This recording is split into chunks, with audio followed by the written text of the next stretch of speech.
Hello there, friends, and welcome back to the channel. If you are new around these parts, hello. Thank you so much for clicking. In today's video, I'm doing another plan with me for the week of October 7th. Yes.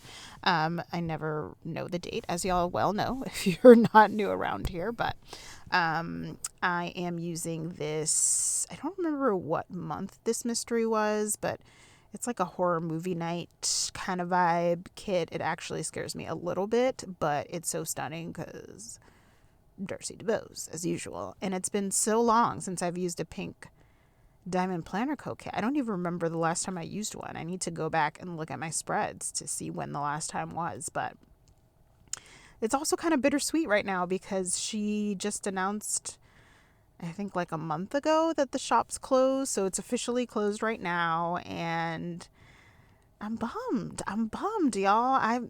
We've had this discussion already about how things are just shifting in the planner community, and life is just so expensive these days, and some of these small businesses are really feeling it. And so it's not sustainable for a lot of folks. And and if you've watched these videos, you know, but I've said I'm fortunate enough to have a full-time gig that is really what sustains my life, so I don't depend on my shop. But I know that there are people who do very much depend on it, and I know that it's scary times for them, and it just sucks. I just wish that this was not what it was, but it is where we're at.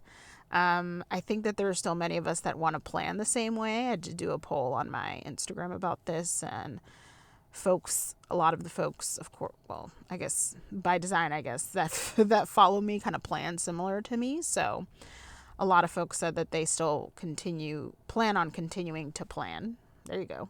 The same way in 2025, because I was a little worried about that. So I think that we're here. I'm worried about the folks who provide the things for us to do this.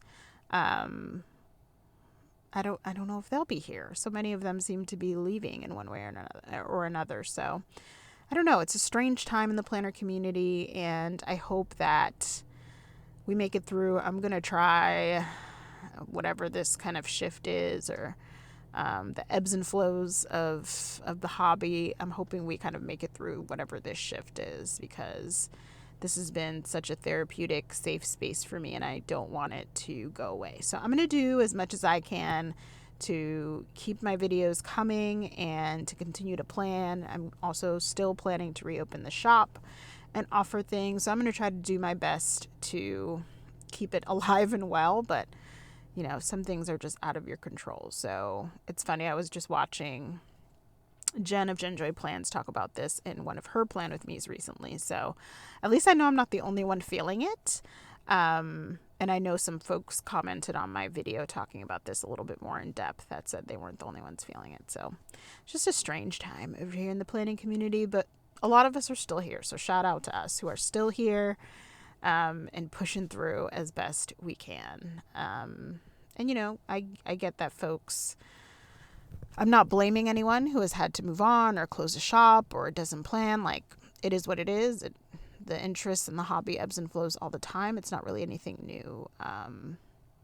So obviously, of course, people need to do what's best for them. So not trying to downplay any of that. It's just, I don't know, it's just kind of sad. I feel like, yeah, this year has been a rough one for sure. And this is kind of transitioning to a different topic, but I've seen the graphic going around that says, you know, a lot of people would be posting about their successes this year, and it's something along the lines of, if all you did was survive the year, then that is something to be proud of. And brother, do I feel the latter on a spiritual level, because this has been such a difficult year for me. And if you followed along with videos and my life and everything that's been going on as far as what I share on here, then you know that it has been hard AF this year. So just having gotten through it is such a pro, such a flex. I'm actually calling it a flex at this point, because that's how good it is.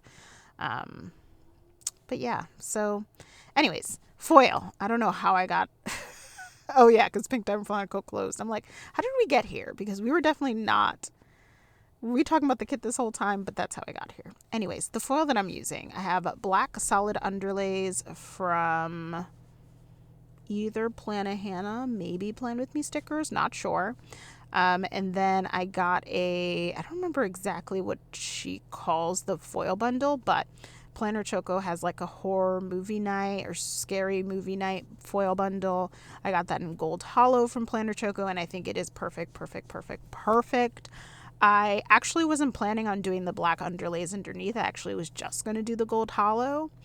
But I had the black underlays like near me when I was putting down the spread, coincidentally.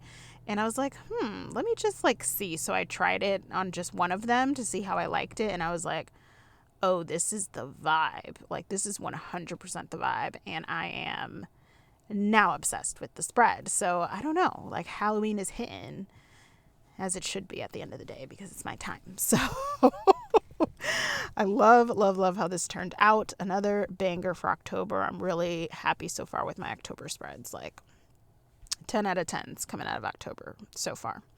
So that's everything that I used. And then as far as the rest of this video, I did post a poll on my IG stories, I think yesterday or the day before, asking y'all for questions. Please keep those questions coming because I have so many Plan With Me's to get through. I mean, I have at least 8 or 9 that I need to get through just to catch up to current real time where I'm at. And by the time I get caught up, I'll have more. So like, please send over the Plan With Me's, especially because I'm doing these voiceovers and these Plan With Me's in a concentrated period of time.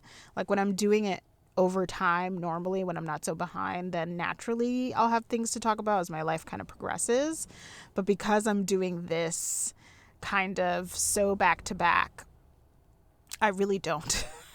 I'm running out of things. So please leave the questions below. I can always find little tags and things, but I think it's so much fun to interact with y'all. And if there's things that you guys want to know, I'd rather just answer your questions and answer some random questions on the internet.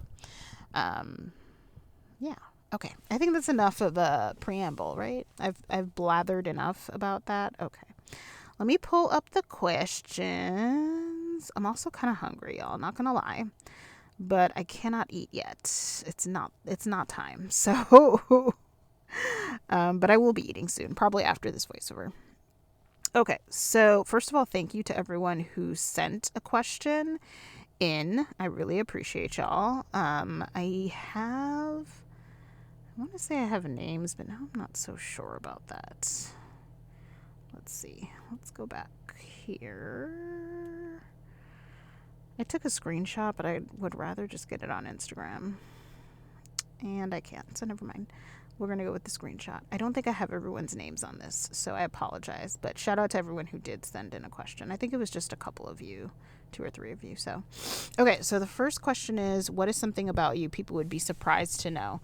You know, I get this question. I've gotten this question before, and I never know because I feel like because of the nature of the videos I do, y'all pretty much know a good amount about me. So I'm always like, what would you be surprised to know? I don't think there's anything you'd be surprised to know, to be honest. Let me sit on that. I'm going to circle back to that question. Circle back. Every time I say that outside of work, it makes me feel like I'm at work again. And circling back is something we're using quite a bit as we get closer and closer to winter break. I'm like, yeah, let's circle back to that in the new year. Sounds like a future Anna problem. A good segue, because the next question is, what do you do for work, if you feel comfortable sharing, and how did you end up there? So I work in higher education. Specifically, I do academic advising. I've done academic advising most of my career in a college/university setting. And I ended up there mostly because when I did my undergrad, when I was in college as an undergrad, I worked a lot, like a lot of college students, as broke AF. And one of the summer jobs that I got was a peer advising job. So like basically as a student being an advisor to students. It was very like low stakes. A lot of it was kind of helping them get registered and things like that, figuring out what they need to take, etc. It wasn't as high level as like the advising I do now, I feel like. but it was kind of low stakes because there was so much volume of students coming in, because it was during orientation pretty much. So it was a large volume of like freshman students coming in. And, you know, if you've been to college, you know, freshman year, you're taking a lot of like foundational liberal arts requirements, major requirements. It's very kind of painted for you for the most part. There's not too much choice till you kind of get out of those, for most places anyway. So it was kind of low stakes. So they decided to hire student peer advisors, and I did it over the summer. And I loved it, y'all. And then I did it every summer after that. And then I started to become a part of like the training group that did it. And I was like, so you could do this, like for real, for real? And of course my boss is like, yeah, that's what I do, girl. And then I decided to pursue that, and I've been pursuing it ever since. I've always essentially within that role worked with marginalized communities, which is one of the reasons why I'm try to be at least such an advocate for that, and equity and access and social justice. I've worked primarily with marginalized communities within those roles. So I spent a lot of time working in community colleges. I've worked with Black, brown communities from all over the world. I've worked with students who experience housing insecurity, who experience food insecurity. Like it's been a constant in my life. And I've always tried to search out marginalized communities one way or another, even when transitioning to the role I'm in now, which isn't necessarily with the same type of marginalized community, but still is working with a marginalized community. So I've always kind of gravitated towards that work. It's really important to me because I've seen it firsthand. I've experienced it. And I think that it's made me better. It's made me a better person in lots of ways. And I've been able to surround myself with people who have really deepened my knowledge of systems and how they work, and privilege and all the things that I can talk to y'all about now, or that I sometimes talk to y'all about in these videos. You know, I've met them through a lot of those positions and those communities. And I'm just so grateful for that. I think really that experience has molded me almost a bit more than my education. So that was a very long-winded answer. But yeah, that is my work and what I do. Favorite Mets memory. Oh, I love this question. I would have to say my favorite, this 2024 season definitely has some core memories attached to it. Like when Pete Alonso hit that homer against the Brewers, like, wow. But historically speaking, I should say, not as recent. When I was like heavy into the fandom of it, when I still lived in Connecticut, definitely the highlight is Andy Chavez catching that home run ball, what should have been a home run ball, in 2006. I think it was in the NLCS, I think. And I was like, I thought for sure when he made that catch, I was like, we're winning it all. We're winning it all. And then, well, y'all can look up the result if you want, because I don't want to think about it. I've repressed the memory. Everything that happened after that Andy Chavez catch, I swear to you, you could ask me about it. I don't remember. Favorite holiday and why? Favorite holiday has always been Halloween. It's just fun times. I feel like it's very low stakes. Go have fun, dress up, get some candy, bada bing, bada boom. It just feels low stakes compared to Christmas, which feels very like materialistic. Christmas itself is not materialistic, but I feel like the holiday has become very materialistic and commercial. And I mean, they've all been commercialized in ways, I feel like, but at Christmas I feel like is the biggest culprit of that, because it's all about buying shit for people. Yeah. Anyways. Dash my opinion on that. Best present you've ever been given? Oh, that's a good question. My brother always gives me the best gifts. I think one year he got me an iPad, which was pretty cool at the time. He got me AirPods, but also like they've been like those are big like tech gifts, but he's also given me like, I remember he gave me the Backstreet Boys Millennium CD when it came out, and I was like, all hail, bro, all hail. Like he got me that, and there was one other thing that was like, that wasn't anything, like not a very expensive gift, but really hit. Man, what was it? I can't remember. I remember the Backstreet Boys CD. There was another one though, and I was like, bro, he's good. He's good with that. I gotta give it to him. He's always been very good at gift giving. Next question. When are we going to see each other again? I miss you. This is from Amy of Amy Ray Plans. Hopefully next year during a baseball game again. For those of you who don't know, we went to a Mets game together, which was so cool and so awesome. Last year? Was it last year? It must have been last year. And it was so cool. It was so cool. Like one of those moments that I just never thought would come out of this decision to make videos and to be on Instagram and play. It's just wild. It's wild. But we had so much fun. She's so sweet, and I'm hoping we'll see each other next year to see the Mets again, because like, why wouldn't we want to go see the Mets together again? I feel like that's when we'll see each other next, but I hope we do. I'm looking forward to it. It was really fun when we went the last time. So she's super sweet. Thank you for that question. Okay, next question. Word of the year for 2025. Oh, I don't have a word of the year yet. Wow, that's actually really good. I don't remember what my word of the year was for 2024, but I know I had one. I'd have to go back and watch the video. But having lived the year now, I feel like resilient is the word for 2024. But the word for 2025, I'm going to say, I'm totally guessing this because I haven't been able to give this much thought, but I'm going to say opportunity. 2025, opportunity. Coupled with doom. Is that possible? I can't with my life. Next question is anything exciting coming up? I did get tickets. Did I tell y'all I got tickets to see Kendrick Lamar? I can't remember now. I feel like I've mentioned this. I'm pretty sure I mentioned this in another video, but that's the most exciting thing that's coming up for me.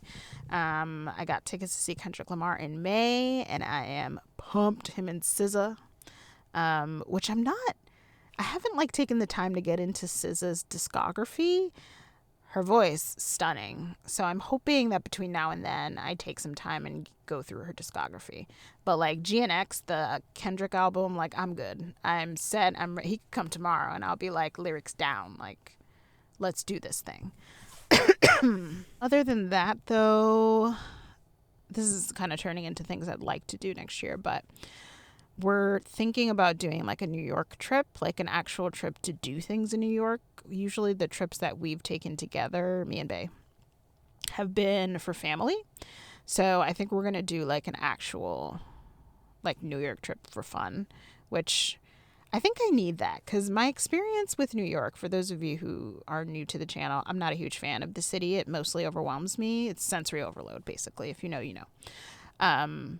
But I think it's because I've always experienced it with like Times Square, which is a very sensory overload. Not to say that the rest of New York isn't crowded or whatever, but I don't know. I feel like I might enjoy it more if I didn't go to Times Square all the time and decided to explore other areas of New York. Obviously, another pull. There's two pulls to New York for me. We go for family, for Bae's side of the family, but Broadway's a pull, definitely, and of course the New York Mets are always a pull. So, a pull. I think I said pool, but I meant pull. So those two things are always attractive to me for New York City. But I've also learned a little bit more about Queens. I've been watching more like travel vloggers and things. I just watched one guy who did like, basically the theme of his video was eat around the world for 24 hours. And obviously you can't get around the world in 24 hours, but they were like, you can go to Queens and get a lot of foods from different countries in 24 hours. So I'm really intrigued by that. My love for culture has really deepened a lot, and my curiosity to learn more about different cultures, especially in regards to food, because I am a foodie, has really awakened lately. Like, I'm really interested in that type of stuff. And I mean, obviously New York is here. It's not going to be in the other countries, but it just gives me a taste and a feel for different cultures and different people and traditions. And I think that's so interesting. So I hope we can do that and do a little bit of a foodie tour, which means we'd have to extend our time in New York because, like, I can only eat so much in a day. So I'm hoping to do that. Maybe we can catch a game. Maybe we can catch a show on Broadway. Obviously, I'm going to have to save up for that because that's going to be an expensive trip. New York itself is expensive, and if I want to go to a baseball game and I want to go to see a show on Broadway and eat food and transportation and all the things related, accommodations, all the things related to being in New York City and just traveling in general. So I'm hoping to do that. And what was the other thing? I think that was it.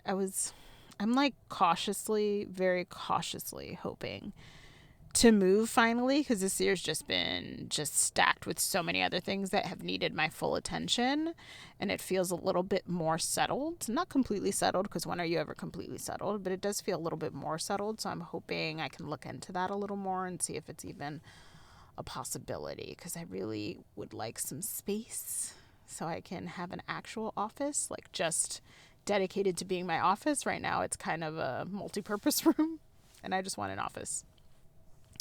And I can get a dog because I also want a dog. So we'll see what happens with that. That's a little tea, even though I know that wasn't the question. But for word of the year, I'm going with opportunity, and then as a second option, some doom too. Fave food around the holidays. I just love what we eat traditionally. Rice, beans. It's usually pork for Christmas for us. I know a lot of folks do ham. Not us. We're doing pork. Pasteles en hoja, like all the cultural things that we normally eat, which is kind of like tamales. What else do we eat? Oh my God, my boyfriend's mom's potato salad, you guys. I'm obsessed with that. I cannot wait to eat that. I know I'm going to be eating that for Christmas, and I am so excited. Like, I've literally been like, do you think she'll just make it for me if I just ask her on a whim, or for like my birthday or something? He's like, yeah, you just have to tell me. I'm like, okay, because the problem is I want it all the time. He's like, all right, well, maybe not all the time, but I'm sure she'll do it every once in a while. I'm like, okay. It's so good, y'all. It is so good for absolutely no reason. So good. But yeah, I think that's everything for that. Y'all, it's the next day. I don't even remember what the hell I was talking about, but let me tell you how much it doesn't matter. Do you know why? I'm going to tell you why. Because the New York Metropolitans just signed Juan freaking Soto. I'm trying real hard not to scream in y'all's ear. Ooh, let me back away from the mic. Oh my God. I can't. What? Huh? Who happened? I can't. I have no words. I can't speak. Y'all, they did it. I'm so sorry. I'm so sorry. The end of this voiceover is going to be dumb. It's going to be ridiculous. The New York Mets have signed Juan freaking Soto. Oh, y'all. And this is like the day after SNL actually did. If y'all watch SNL, they did a parody about this on SNL. I hope if you watch me and you watched SNL, you picked up on that parody that they did about Juan Soto and the Yankees-Mets battle between to get him or whatever. And it is aged so well because we got the last laugh, and oh my god, I'm gonna keep screaming. I can't do this. I'm not physically prepared. I'm not mentally or emotionally prepared to handle this type of good news. Oh my god. Has this really happened? Has this really happened? It really happened. It really happened. I'm naming it Juan Soto Day officially. It is officially Juan Soto Day. Juan Soto Day. I don't even know his full government name. You guys know I like to give you full government name, like Kendrick Lamar Duckworth, Beyonce Giselle Knowles Carter. I think it's Juan Jose Soto. I know there's other names after Soto, but I don't know what they are. But you know what? It don't even matter. It don't even matter. I need to go follow him on Instagram. I gotta go share a bunch of shit. I just gotta go. I got to go. I mean, I've already shared a lot of things. It's the next day after work, so I'm kind of on my last leg technically, but it doesn't matter. I hope you enjoyed this plan with me. I really do. Thumbs up, subscribe, all the things. I promise I'll get into this more next video. I'm so sorry this is a hot stinking mess, but like, doesn't matter because it's ain't Juan Soto. Oh my god. I'm so sorry. I'm gonna go have a breakdown over there. Love y'all. See you in the next one. Peace out.